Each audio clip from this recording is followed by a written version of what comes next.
Good morning, Purdue University and listeners around the country. Welcome to Next Point Wins. I hope all you students had a fantastic spring break.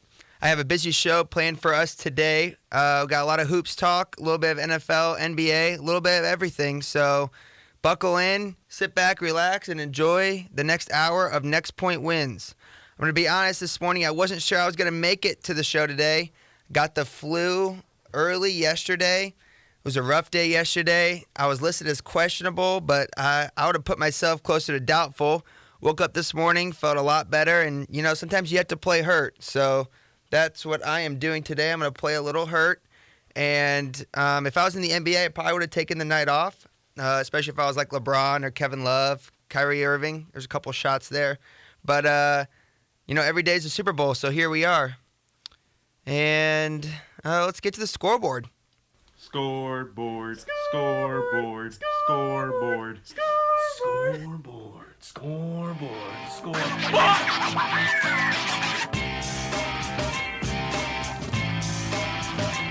In the NBA, it was Toronto at home beating the Bulls 122-120. That was in overtime, a game Chicago led for just about what seemed like the entire game. Toronto came on late, took care of business, ending what I believe was 11-game win streak Chicago had against the Raptors, which is pretty crazy. But that comes to an end. Also in the NBA, it was the Detroit Pistons 96, Brooklyn Nets 98, Miami 112, Phoenix 97, the Pelicans 95, Memphis Grizzlies 82. Golden State Warriors took care of business against the Dallas Mavericks 112-87.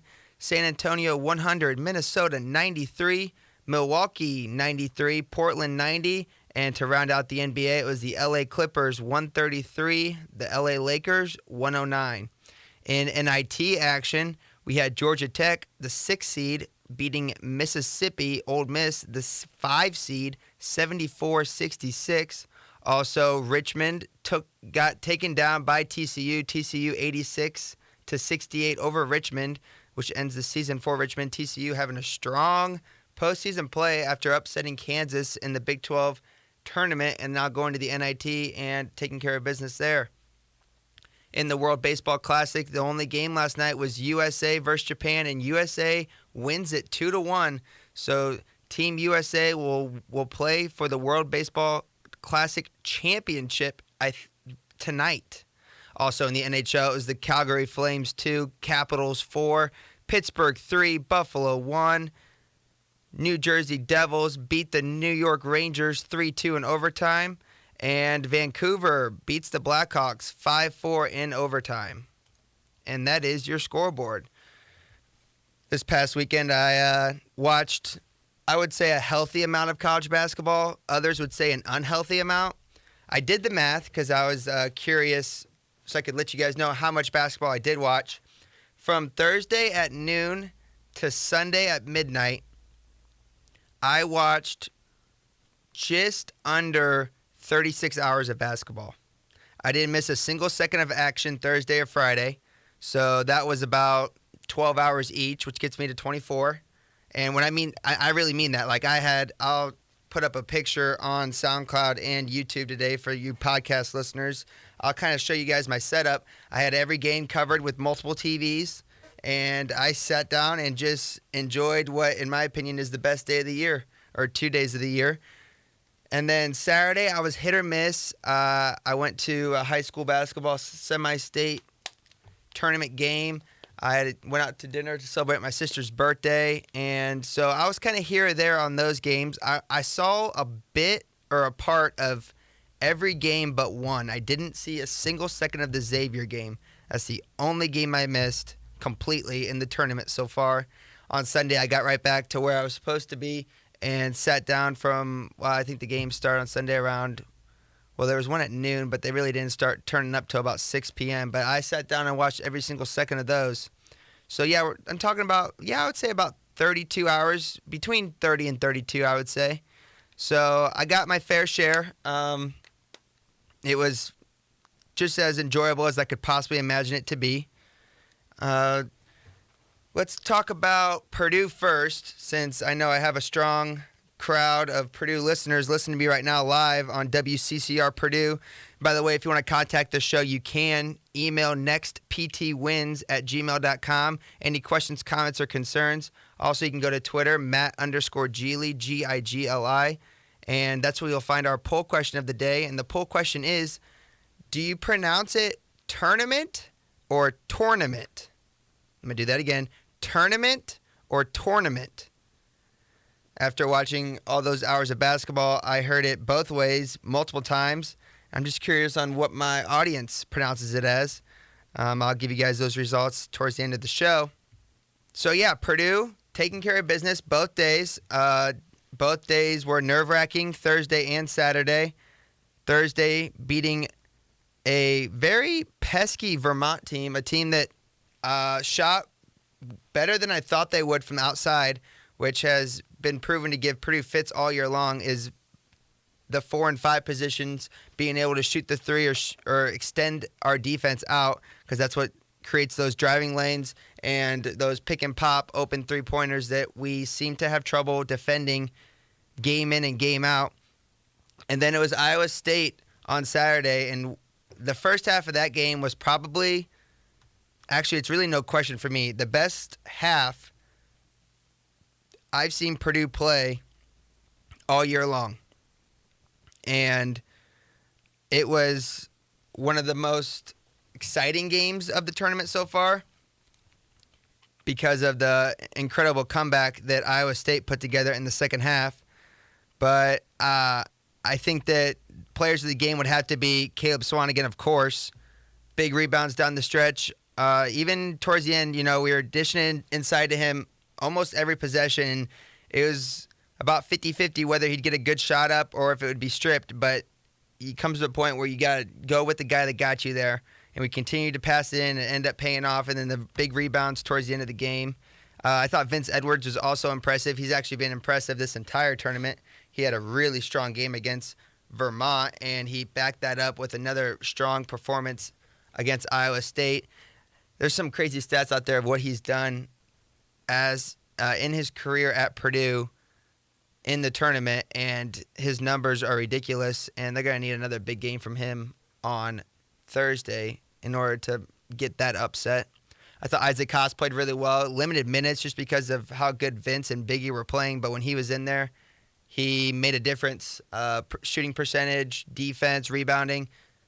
Another guy who's going to have a big game on Thursday if we're going to pull off the upset. But, I was talking to my dad the day after, so it would have been Friday. Sunday, after we beat Iowa State.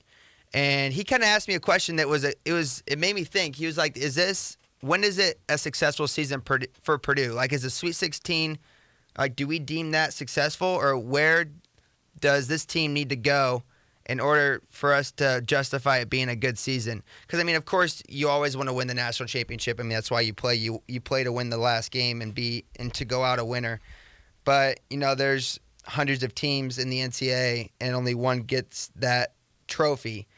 So you have to find a way to justify, like, what would you deem as a good season? And it kind of brought me back. It made me think back to a conversation I had with a friend before we played IU the first time. So before we went to IU to play them, and we were talking about, like, would you rather, it was all hypothetical. He asked me, he goes, would you rather make it to the Sweet 16 and beat IU twice, or make it to the Elite Eight and only beat IU once at home? And immediately at the time, I said, I'd rather make it to the Sweet 16 and beat IU twice. Because I feel like the difference between the Sweet 16 and the Elite Eight isn't huge. Now, the difference between the Sweet 16 and the Final Four, or the Elite Eight to the Final Four, is ginormous. I think when you get past the Sweet 16 until you get to the Final Four, it's like Elite Eight is almost like purgatory. Like, you're halfway there. Like, it's like deciding moment. So, that being said, I would have to think that while beating Iowa State keeps this season from being disappointing, it doesn't make it successful yet. And that is a big reason why I'm very interested to see how we come out and play against Kansas. Because, you look all over ESPN and different columnists and experts in the NCAA basketball field, And a lot of them, when they re-rank the seedings, they have Kansas number 1. So a big game, no doubt about it. Kansas is a team with incredible guard play. Mason is ridiculous, and so is Josh Jackson. It's going to be hard to stop them, but if I saw anything from Iowa State, I would have to say that I'm not quite sure the level of defense and pressure that these Big 12 teams faced in their conference. I thought it bothered Kansas early on against Michigan State, and I really, going into about 8 minutes to go, I thought this is a game Michigan State really might pull off and win. They ran out of gas, which you'd have to expect from a team that was down like 3 or 4 of their top players due to injury throughout the year, one being late at Purdue when they lost one of their senior leaders. It just looked like Michigan State ran out of gas, but in the first half, Michigan State was giving them so much trouble with the defense and their length. And, this Iowa State team that we faced on Saturday just didn't seem like they had much of a defensive mindset at all. I mean, they were more concerned about getting out in transition and scoring a bunch of points, which is it's not a bad strategy. It's just not Big Ten basketball. And, I mean, you even look like a team like Michigan, who I would say right now is by far the best offensive team in the Big Ten. They play defense too, and that is why they have separated themselves from most of their competition to this point, especially in the tournament and in the Big Ten tournament. Not only do they get out and score and shoot well from the 3, but they get back on defense and they defend. And I don't think you can win without both aspects of the game. So I'll be interested to see how Kansas does against Purdue, a team that's much deeper than Michigan State and plays very similar defense. I don't know if you look at regular season and compare. I mean, Iowa State went and beat Kansas at Kansas. I'm not sure if that means anything at all. There's fluke games throughout every conference and every team, but it's definitely interesting. Kansas absolutely deserves to be the favorite in this one, but I think it could be a very interesting game. One of the things that I think will be a difference in the game is foul trouble. What's one thing I've really started to know, like it's really come apparent to me with Caleb, and he doesn't foul in the first half. He refuses to, and sometimes it makes it look like he refuses to play defense, but I don't look at it that way. Like he still is there playing defense, but instead of trying to go up for that big block with 8 minutes to go in the first half, he's just going straight up with 2 hands and making him shoot over him. And a lot of times they make it, but sometimes they don't. But I agree with his strategy, and I don't know if this is something that he did on his own or if he's been coached to do this. I should probably figure that out, but it's like what the mindset that I think that he has is, what good am I with 3 or 4 fouls on the bench in the second half? Like, is that worth me keeping this player from scoring 2 points with 8 minutes to go in the first half and the score is 22-20? Like, I understand where he's coming from when he says that. I don't see the point in like feeling like you have to go up and go for the big block. And I think that shows a lot of maturity and improvement from year 1 to year 2 for Caleb. And that brings me to the next point. Josh Jackson of Kansas is like the complete opposite. He leads their team in blocks. He averages 3 or 4 a game. Crazy good defender. He's crazy athletic, as the entire Kansas team is, but he gets in foul trouble. And if Kansas's front court starts getting in foul trouble early against Purdue, that could be a huge game changer. They only go about 6 strong. They play more than 6, but as far as, and then in the post, they have Josh Jackson, they have their starter, and they have one backup that really only plays, and he had 3 points and 1 rebound against Michigan State, so he doesn't play all that often. So you start making them go to that bench and make them play quality minutes. That's when you can start getting a team like Kansas in trouble. They're used to not they're used to not playing teams who are as big as Purdue. I mean, nobody really is. When you can bring in 7'2" Isaac Haas after, in my opinion, National Player of the Year, Caleb Swanigan, that's hard for anybody to defend and to stay out of foul trouble while defending, especially when they're both so good at not committing fouls. Then you have a player like Vince Edwards, who I think is going to be the difference maker in this game tomorrow, along with Carson Edwards. I think Edwards and Edwards need to have an incredible game to have a chance to beat Kansas. but it's definitely something that can happen. That Iowa State game was crazy. Being up 19, you thought that you would have to think that it was close to over at that point, to the point where I said something that I guess I've been told now I shouldn't have said. And to be honest, I just got this report a couple seconds ago, and I can't believe this is happening to me, but my Brainy Bunch group has decided to make an investigation against me. And so here's some breaking news. It's time for another Brainy Bunch special report. The mission of the Brainy Bunch is not to break news, but to bunch it. Here's the story. All right, well, good journalism has no limits, so let's just get right into it. As I'm sitting here reading this report, I said something when Purdue was up 19 that I guess should never be spoken, but I disagree. Purdue went up 19, and I said, and I quote, "The route is on." Meaning that I felt like that we were going to take over this game, and it was over. This is early in the second half. I was feeling confident. Iowa State couldn't make a shot. We were playing really well. And immediately, when I said that, I got two groans from other people watching the game with me of my family. I think it was my brother and my dad. They both give me a groan and look like, you did not just say that. All right, let me be honest with you. I don't think Jinxes are real. Yes, they did come back and make it an extremely close game, but I don't think that was my fault at all. As sports fans, we have this weird, fear that what we do at home watching a game, or even what we do at the arena the game is being played, that somehow affects the outcome of the game. I remember when I was young, in 2005, the Chicago White Sox went to the World Series, and for each game, I had to sit in the exact same spot in my home with the exact same cup filled with ice water because, this is 2005, so that's 12 years ago. I was 8 years old, 8 or 9. And so these games are late and they're school nights because it's the World Series, so they're taking place. So I had to have an ice water, and so I could stay awake. I would drink that to help me stay awake, or I'd chew on ice or anything I could possibly do to stay awake because I wanted to watch the game so bad. But I would have to sit in the exact same spot on my couch with the exact same cup, Chicago White Sox cup, with the exact same amount of ice and water every time the game started, wearing the same jersey, same pants, same socks.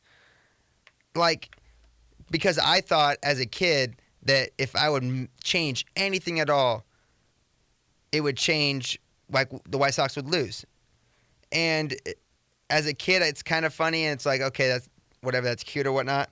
But, there's grown men who do that too. And I'll be the first to tell you, I like to wear, the same Blackhawks sweater or Bears jersey before I watch a Bears game. But I'm not going to call it superstitious. It's more it's a routine of mine.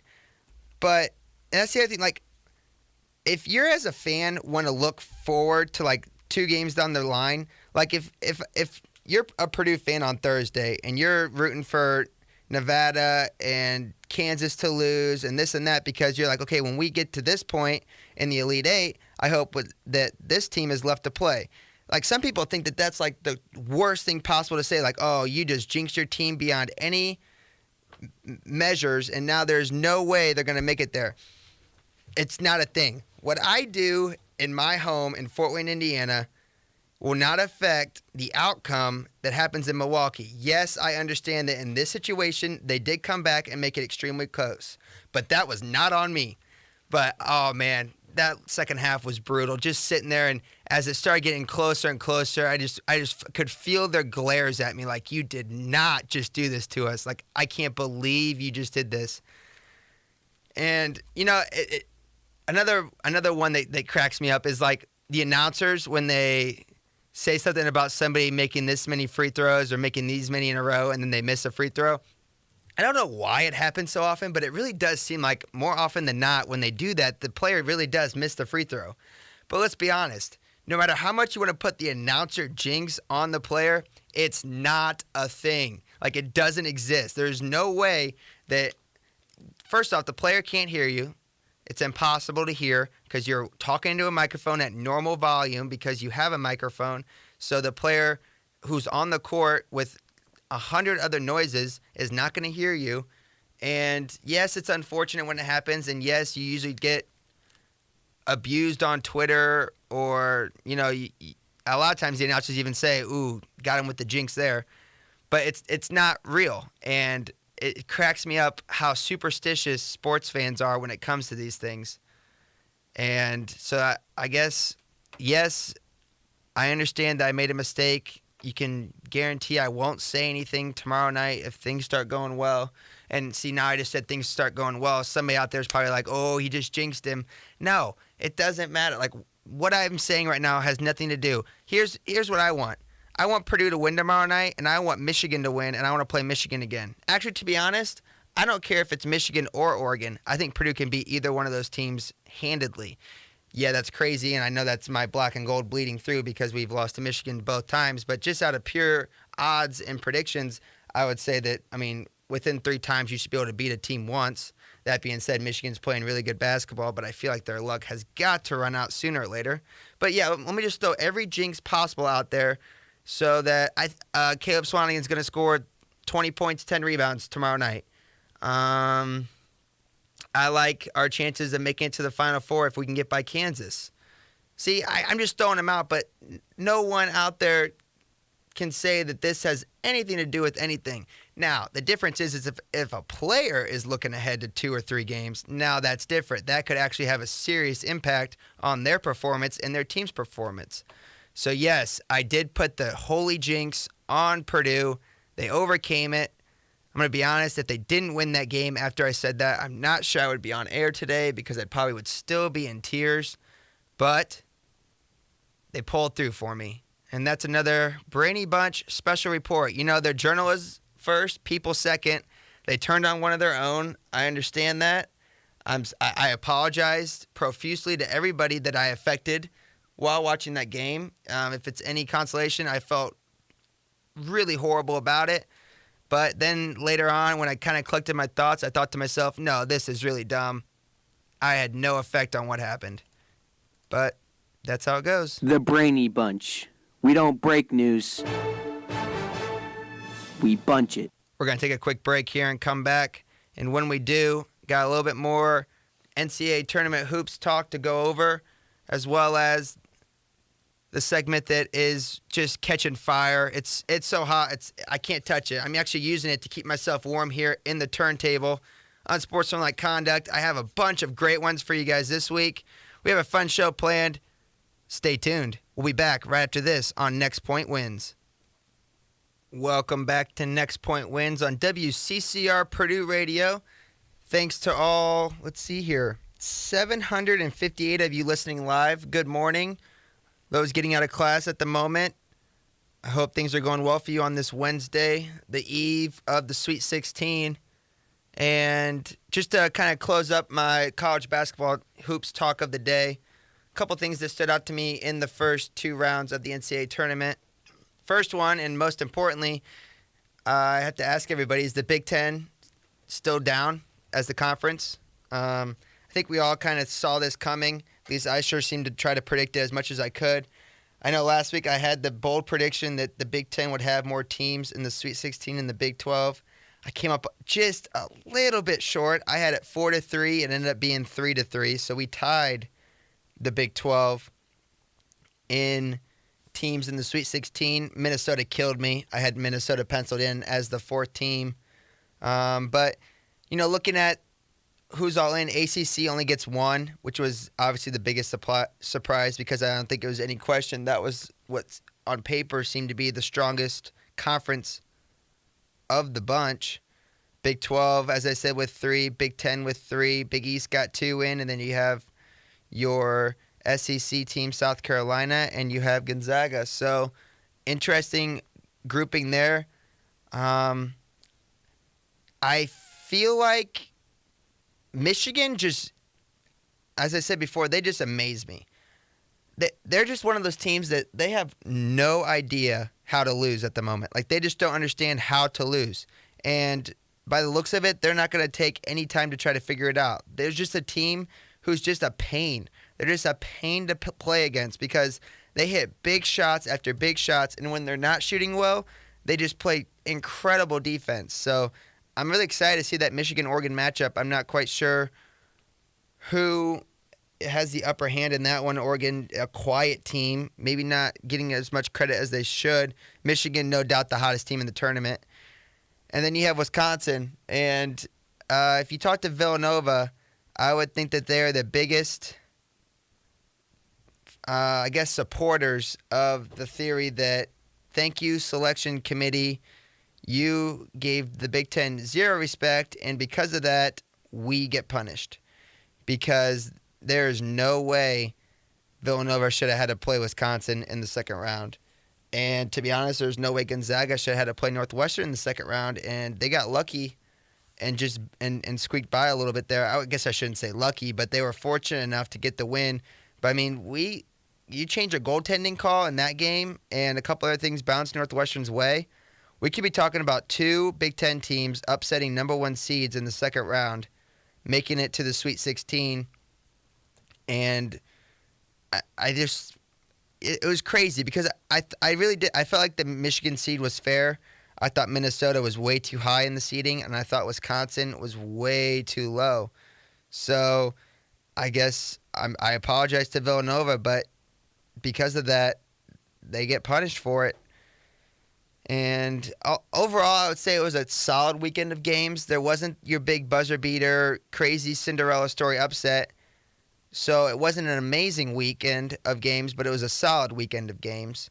Top teams took care of business in the first round. That was good to see. It's one of those situations where you could tell that they were much better than the 16 seeds or the 15 seeds, and that's fair. I mean, that's how it's supposed to be. Every once in a while, you get a surprise at the two line, but we didn't get that surprise this year.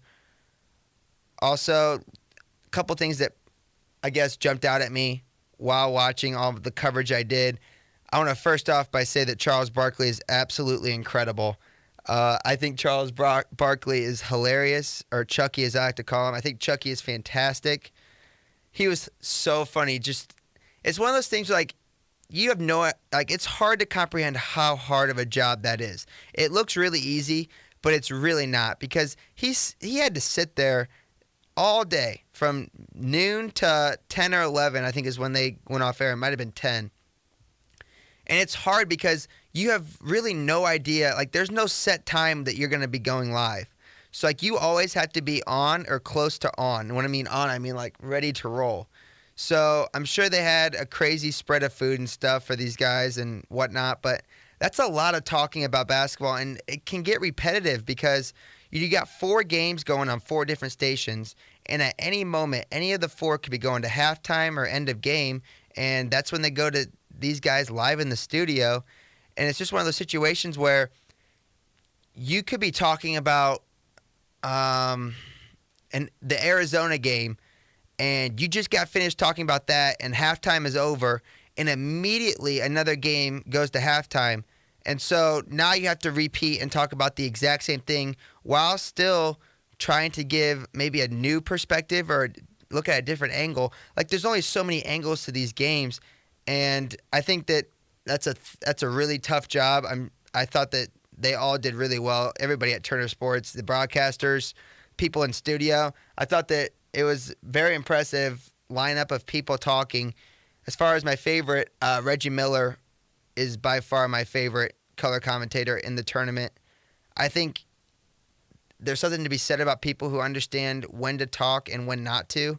And I've learned just in this short period of time of calling different games for Purdue, it's really hard because, especially on TV, like, the audience can see what's going on. So it's not as important to give, like, the play-by-play on what's happening. It's more like you have to, like, explain what's happening and give reasons why this or that happened. And I think Reggie does a great job explaining the game. But what's hard about explaining the game is you can't be cocky.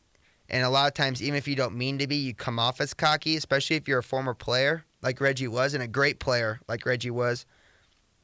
But I think he does a great job of staying humble and entertaining while still giving great explanations as what's going on during the game. So that would definitely be, that was two things that really stood out at me about Turner Sports and TNT and all those guys in the booth. I mean, Charles Barkley, it's like you have to keep it entertaining. First off, his bracket is hilarious because it's horrible. I don't know if that's like a shtick or if that's really what he thought the bracket would look like, but just watching him mark up his bracket's pretty funny on the big whiteboard because it was less than impressive. And then he wore a Kent State jersey before the UCLA game, and he said he was going to wear the jersey of the opposing team of UCLA until UCLA lost because he doesn't like UCLA. Well, he said he doesn't mind the school or the players. He just doesn't like one specific father of a UCLA player, which obviously is the Mr. Ball, LeVar Ball. And that I thought that was pretty funny, and it was a lot of entertainment. And then his commercials were pretty good too, I have to say. He had quite a few going throughout the tournament, and if you watched even 20 minutes of action on any game, you were almost guaranteed at the first commercial break to see one of the Chucky commercials. And I think that he's perfect for that job and has really grown. I mean, sometimes he's a little hard to understand, but he knows what he's talking about. That's what's surprising about a lot of these guys who you think are just on TV for their personality. A lot of them actually do know what they're talking about.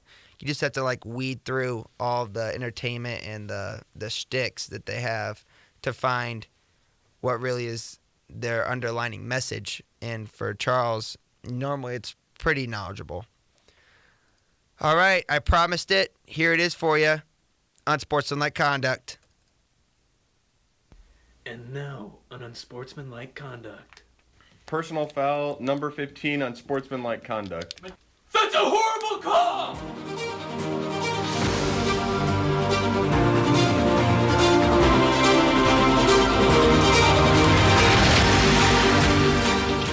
I have quite a few for you guys today. We're going to start with a situation that happened in the Wichita State-Kentucky game. TV didn't catch this, but thanks to social media and Twitter, a reporter did. First unsportsmanlike conduct penalty goes to the Wichita State head coach's wife. She was sitting in the front row, as you would expect any coach's wife to be doing, and she was acting very inappropriate. And it was caught on camera by one of the reporters who then posted it to Twitter, and she is seen jumping up and down on her chair. She kind of looks like she was at like a rock concert or something, and the security had to keep coming over and telling her to like that was not safe and to please get down. Obviously, she was very excited for her husband and the team, which is fine. I get that, but then it got ugly as she started throwing some inappropriate words towards the opposing team and calling out opposing players specifically, which you don't want to see out of any fan, but obviously fans have been known to do it. But when you're the wife of the head coach of the opposing team, probably not the best look for your husband and his university that he's employed by. Anyways, the unsportsmanlike conduct goes to her as well as the NCAA, because the NCAA, doing as they always do, trying to be very controlling of what happens, saw the video on Twitter, went up to the reporter who videoed it, and told him to delete it, and they did not leave until they physically saw him delete the tweet from Twitter. Now, they weren't smart enough to ask him to delete it from his phone, so, of course, as soon as he left the game and went home, he retweeted it so that everybody could find out. And, why is that his fault? Like, if she's going to be acting like that and using that kind of language and acting so out of hand, why is he not allowed to take a video and post that on Twitter? What makes her actions better than his? Like, instead of asking her to leave, we're going to ask him. And I don't know if this guy lost his – I know he had credentials lined up for the rest of the tournament. I haven't heard if he's gets to keep those or if he's been suspended from the rest of the tournament. I would have to imagine it's going to be pretty tough for him to keep his credential, but if he does, good on him. But yeah, for her, you just can't be acting like that. So I'm gonna give a technical foul to Wichita State head coach's wife. If you Google that, Wichita State head coach wife, guaranteed it'll be the first video that pops up. I recommend everybody go and watch it. And if you have a Twitter search it, find the reporter that posted the video. He had a lot of quotes and stuff that she was yelling at him personally after she saw the video, yelling at him from his seat, she was saying some very inappropriate things to him as well. It's been documented by the reporter and others that she seemed to be very intoxicated during the game, which was one of the main reasons why she was acting so out of hand. So not a good look, and you're going to get a technical foul for that. Number 2, this one is a personal unsportsmanlike conduct because, I saw it firsthand, and when it happened, I immediately thought this is going to have to make the show because I think this is a national issue, an issue that I guess hits home to a lot of people, and I had to experience it firsthand. Saturday night, we as a family went bowling for my sister's birthday. I can't say that we're much of a bowling family. I think it's the first time we've been bowling in like 2 years as a family. So we don't really spend a lot of time at the lanes. I'm not sure if that's a good thing or a bad thing. I guess it's probably, I don't know. Anyways, and, it was fine, having a good time, throwing some strikes, as I do. And then this nice family, or they seem nice, I don't know, they seem fine, come up, and they're going to start bowling on the lane next to us. Okay, fine, whatever. It was crowded, I get it, no problem. And then it got a little out of hand because one of the members of the group, he was probably in his mid-20s, upper 20s. He was kind of a bigger guy. And he starts throwing them down the lane. And, well, I'm not sure if he's a part-time plumber or not, but let's just say that he was having trouble keeping his drawers up. And I think this is a national issue that needs to be monitored, and I don't know if there's like some kind of regulation we can put in, but shorts need to have strings. Plain and simple. Shorts, and they have to be used. If you have shorts on, this guy's wearing athletic shorts. Tie them up, or get a shirt that he was wearing. It was like a schmedium. I don't know, probably not a schmedium, but it was maybe a size too small, but not crazy bad. And, we're talking every time he went to bowl, to the point where his family had to notice. They were kind of looking at him like, and it's one of those things where, like, you're his family. Like, let's let the guy know. Like, hey, man, let's hike him up before we go out there and throw it down the lane because no one wants to see that. No one. I can't think of a single person off the top of my head right now that wants to see your backside crack as you were trying to throw the 7-10 split. And it was less than ideal to watch, and it just seemed like that every time I was up to bowl, the dude was up there about ready to throw his. It's like every time I got the front row view. Like I didn't go to StubHub and pay for center court first row. Like this was not wished upon me, and kind of put a damper on the whole bowling thing. So second unsportsmanlike conduct goes to this gentleman and really anybody else out there who likes to partake in part-time plumbing and likes to not tie up your shorts. Tie up your shorts. It's easy. And if you start feeling a draft, you know that it's not working, so we got to maybe tuck in the shirt or get a bigger shirt or bigger pants. Whatever it takes. Let's just make it happen next time. So I'm going to give 15-yard penalty for equipment issue to anybody who doesn't know how to tie their shorts. Number 3, this is targeted at an ESPN writer by the name of Myron Medcalf. He was one of many writers who did the whole reseed the 16 teams left in the NCAA tournament, and he said something in there that was one of the, I guess, stupidest things I've ever read. At least in the last week. Definitely the stupidest thing I've read in the last week. He reseeded the Sweet 16. He had Purdue at 15, which with only Baylor below him, which is fine. I'm not going to ever give anybody an unsportsmanlike conduct for putting Purdue low in anything or whatever, or any of my teams. That's fine.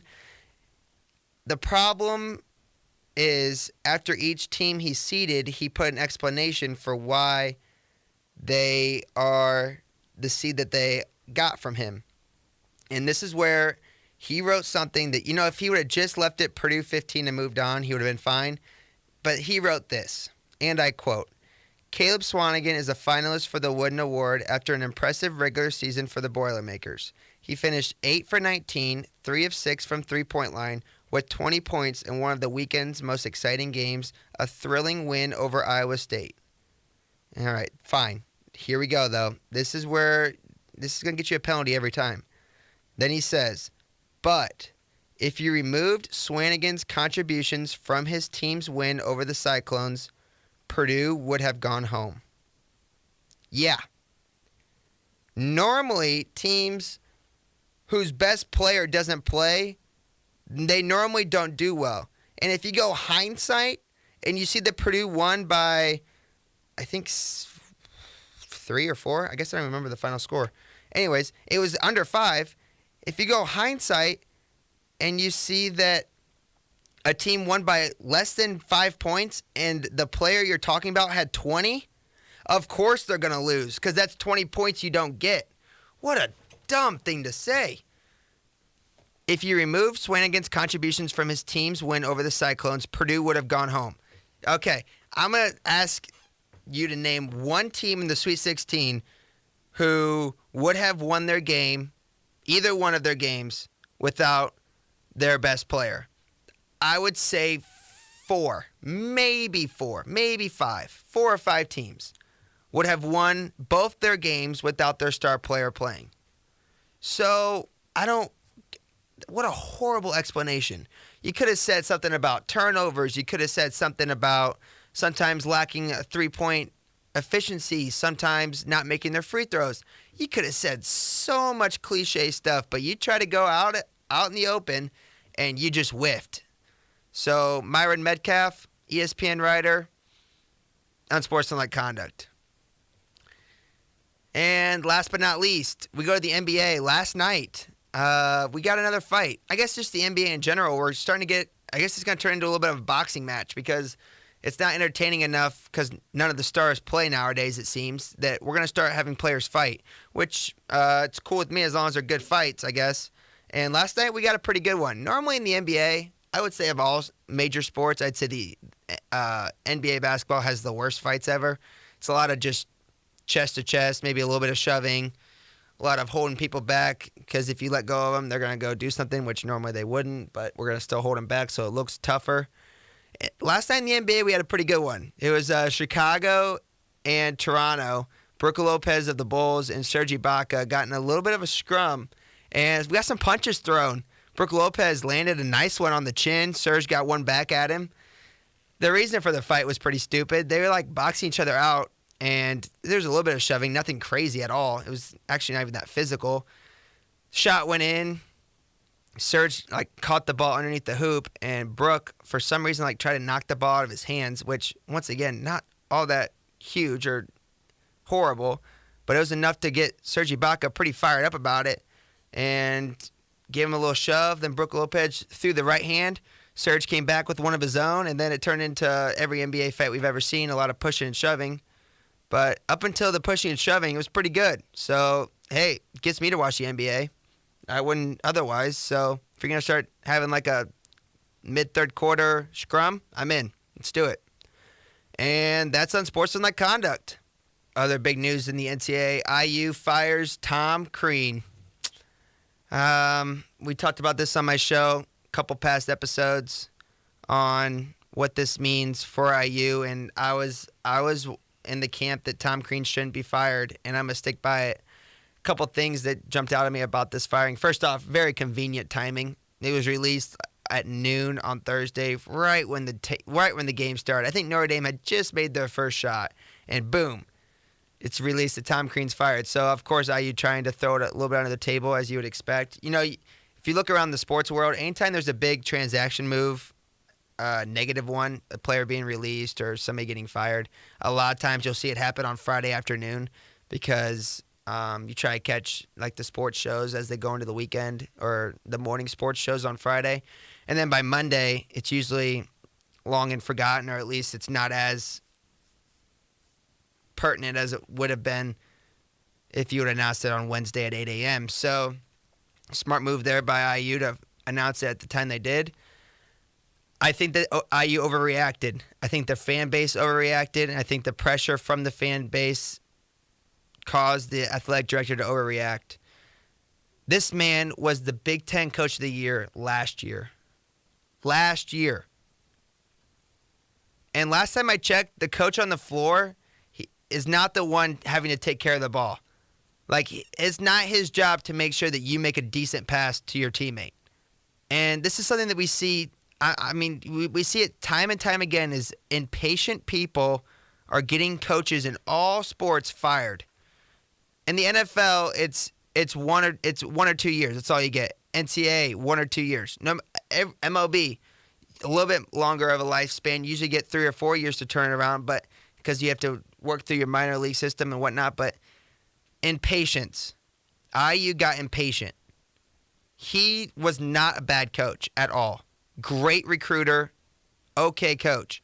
Now, the only way that I can justify this firing is if you had somebody lined up, ready to roll, and you knew already that you were almost guaranteed, like almost a guarantee that you could get him. Some coach out there. Hearing a lot of names getting thrown around for the job. First one, Tony Bennett, coach of Virginia. Yikes. A good coach. Really boring style of basketball, but I don't know how it translates to the Big Ten. It might be an okay style. A Virginia team that averages around 40 points a game. It's hard to watch. They got whooped on by Florida in the tournament game. I'm not sure what that does to his stock as a coach, but time and time again, you see a Virginia team near the 2, 3, 4, 5 seed line in the NCAA tournament, always making it to second, third round. So if that's what you're looking for as a coach, fine. Do I think that's a step up from Tom Crean? No. I think it's equal. Coaching-wise, maybe a step up. Recruiting-wise, not. I mean, how are you going to get players in this area to choose IU over Michigan State, Michigan, Ohio State, Purdue, Butler, Notre Dame? How are you going to get players to choose that kind of offense and that kind of style of play over any of these other schools who have a completely different style, which seems to be more fun? I mean, look at UCLA. They play like the Golden State Warriors of college basketball. We're going to play limited to zero defense, and we're just going to shoot the ball and have some fun, run and gun, and let them decide the pace. That's fun. So if you get Tony Bennett, I don't know what that does to your recruiting. It helps your coaching slightly, so you lose one, gain one. So I'm going to call that a draw between Tom Crean and Tony Bennett. Number 2, Brad Stevens. It's not going to happen. I'll go on the record right now and say there's zero chance Brad Stevens decides to come back to college and coach at IU. He's got a Celtics team right now with a crazy amount of draft picks coming up in the next year or two, and a team that could be really, really good within the next year or two. So I think he'd be nuts to go back to college and have to worry about recruiting and this and that and helping a program that, I mean, with Crean gone, I think that almost guarantees Blackman Jr., Mr. Jr. is gone, as well as OG. And I think that hurts you beyond compare.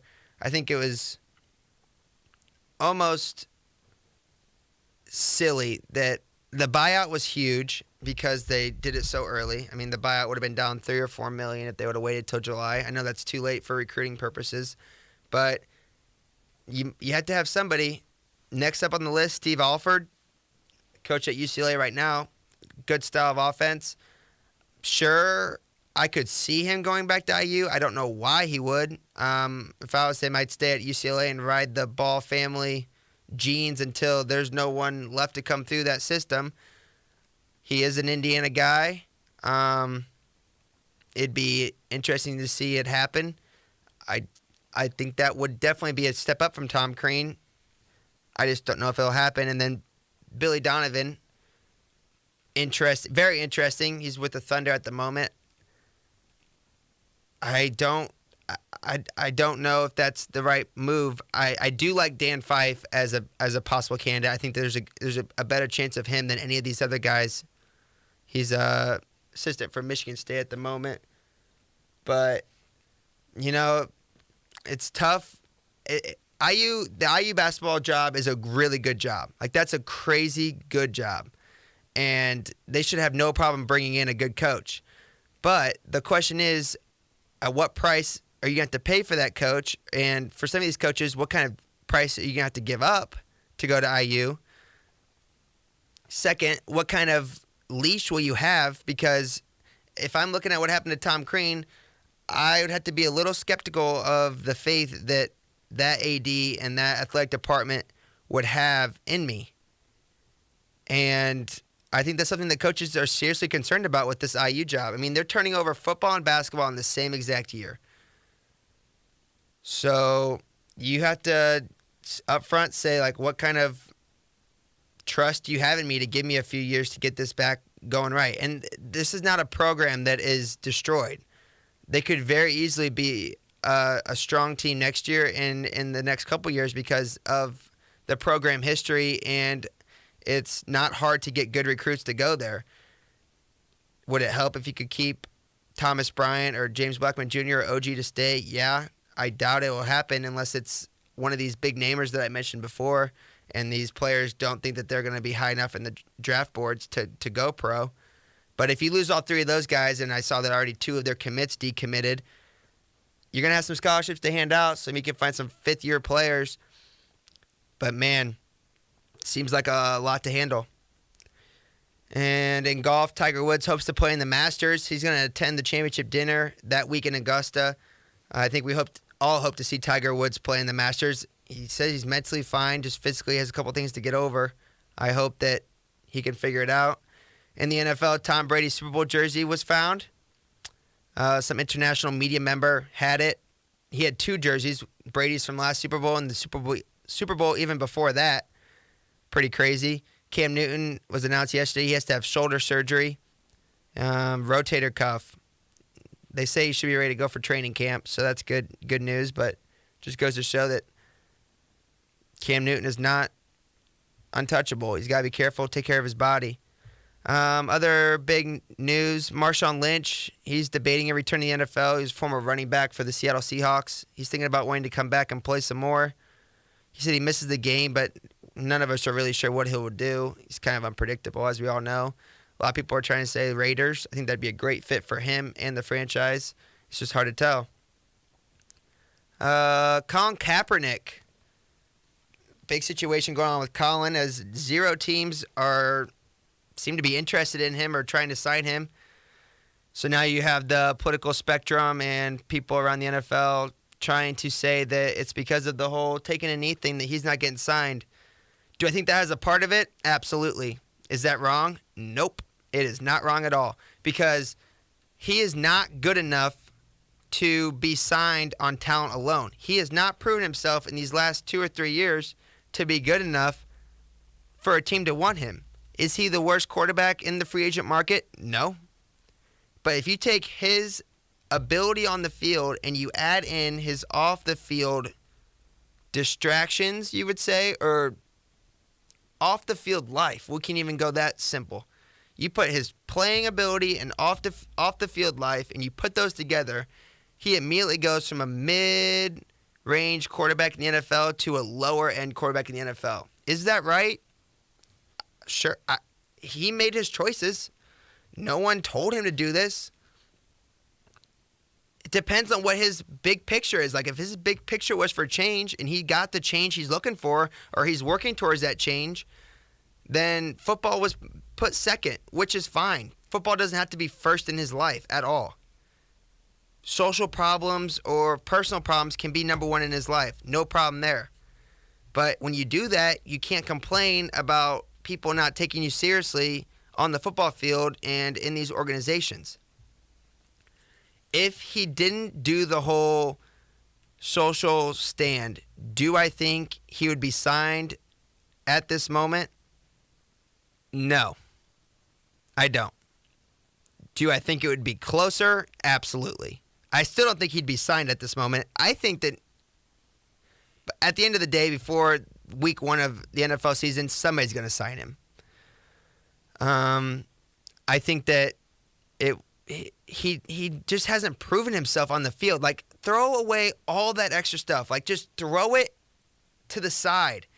He is not a quarterback that you need to sign it. Like, he'll get signed after the draft, but he is not a starting quarterback right now.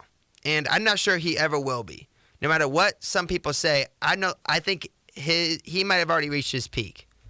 And I think he reached that peak due to great coaching, great people around him, and just a great situation where he played a style of offense that at the time had not been seen by defenses, but now defenses have seen it by many quarterbacks like Russell Wilson, Cam Newton, RG3 for a year, Andrew Luck even at some point. Aaron Rodgers can run a little bit. Like, now defenses have seen that style of play, and because of that, they have figured him out. So he will never be exceptional in the NFL. I think he could be a great backup and possibly fill in every once in a while in the starting role. I think that he has reached his peak, and because of that, he's not being signed. And you can boo-hoo and cry about it all you want, but it goes way past the social stands he took, which, whether you agree with them or disagree with them, doesn't change the fact that on the field, he did not perform at the level necessary to be wanted by NFL franchises before the NFL draft, when they may have the opportunity to go draft a young quarterback who has a bigger upside than a guy who is less than great on the field and constant distraction in the locker room, whether good or bad. And because of that, Colin Kaepernick is unsigned, and no matter how you feel about it, it's going to stay that way for a while. Happy birthday to Reese Witherspoon. It's her 41st birthday. Favorite movies by Reese Witherspoon. Four Christmases. I guess it would be a tie. Yeah, definitely Four Christmases and Legally Blonde. Those two. Those are my tie for favorite Reese Witherspoon movies. Oh, the first one, by the way, Legally Blonde. The first one, of course. I mean, that should have gone without saying. My picks to win the Sweet 16. I'm going to take Oregon, West Virginia, Arizona, North Carolina, Baylor, Kentucky, Wisconsin, and Purdue. Why Purdue? Because why not? You can listen to me live on Purdue Sports Radio Friday night. I'll be calling the first home Purdue softball game. Starts at 6 p.m., so catch me on PurdueSports.com. Click on the link to listen live on the radio. And to close out the poll question, I asked at the beginning of the show, is it pronounced tournament or tournament? I've heard it both ways very often. And after looking at the response, it looks like tournament gets the win. 65% say tournament, 35% say tournament. So NCAA tournament, which is actually the way I normally pronounce it as well. So let's wrap it up here. Getting close to the top of the hour, 11 a.m. Thank you for everybody who listened live on WCCR Purdue. For those on the podcast, check me out, SoundCloud, also YouTube, subscribe, Next Point Wins. We posted it here in about an hour and a half or so after the end of the show. One of the bigger games of the weekend, biggest upset of the weekend, it was Wisconsin rallying to take down Villanova, thanks to a huge shot under the basket by Nigel Hayes that sealed the deal. You know why? Because this has been Next Point Wins.